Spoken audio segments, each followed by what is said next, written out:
The last letter. The town of Seabrook was a quiet place, nestled between rolling hills and an endless stretch of ocean. The houses were old but sturdy, their wooden frames worn by the salty air. On the farthest edge of town, in a small white cottage with a blue door, lived an old man named Henry Whitmore. Every morning, without fail, Henry would sit by the window, a cup of tea in his hands, and watch the waves roll in. The tide would rise and fall, the seagulls would cry out as they circled above, and the world would go on as it always had. But Henry remained still, his mind lost in the past. On the small wooden table beside him lay a single envelope, yellowed with age. It had been sitting there for nearly 50 years, unopened. The ink had faded slightly, but the name on the front was still clear. Henry Whitmore. It was from Eleanor. Henry had met Eleanor when he was 23, just a young fisherman with big dreams and calloused hands. She had been the daughter of a bookstore owner, a woman with dark curls and eyes full of light. She had a way of making even the smallest things feel magical.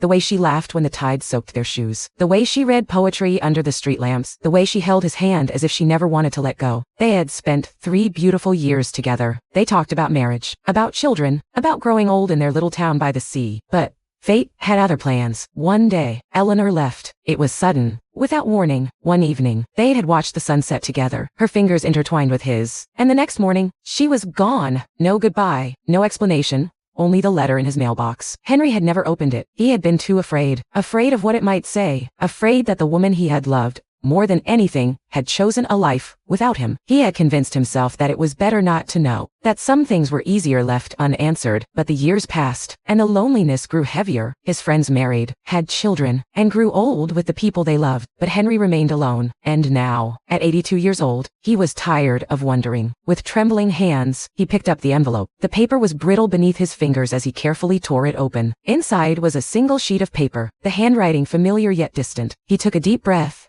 and began to read. My dearest Henry, if you are reading this, it means you are finally ready to know the truth. I never wanted to leave you. I never wanted to break your heart, but I had no choice. I was sick. Henry, the doctors told me I had little time left, that the illness in my body would take me away sooner than I had ever imagined. I didn't want you to watch me wither, to see me in pain. I couldn't bear to see the sadness in your eyes, knowing you would try to stay strong for me. So I left. I thought that if I disappeared, you would be free to move on, that you would find someone else, someone who could give you the life I never could. But as I write this, I realize I may have been wrong. Love doesn't disappear just because we leave. I only hope you found happiness in some way. But know this, Henry, no matter where I was, no matter how many years passed, my heart never stopped belonging to you. I loved you then. I love you still. And I always will. Yours forever, Eleanor. The letter slipped from Henry's hands, landing softly in his lap. His chest ached, not just with sorrow, but with the weight of all the lost years. 50 years. 50 years spent in silence, in loneliness, in wondering, and all along, she had loved him. He closed his eyes, letting the memories wash over him like the tide. Their laughter on the beach, her hands in his, the way she had looked at him, as if he were her whole world. He had spent a lifetime missing her, and now he finally understood. That night, Henry placed the letter on his bedside table. The house was quiet, the moon casting a silver glow over the worn wooden floors. As he lay down, a peaceful smile crossed his lips. The ocean whispered outside, its waves carrying a distant echo of Eleanor's love. And for the first time in 50 years, Henry did not feel alone. When the sun rose the next morning, the waves still rolled in and out. The seagulls still cried out over the shore, but Henry's chair by the window sat empty.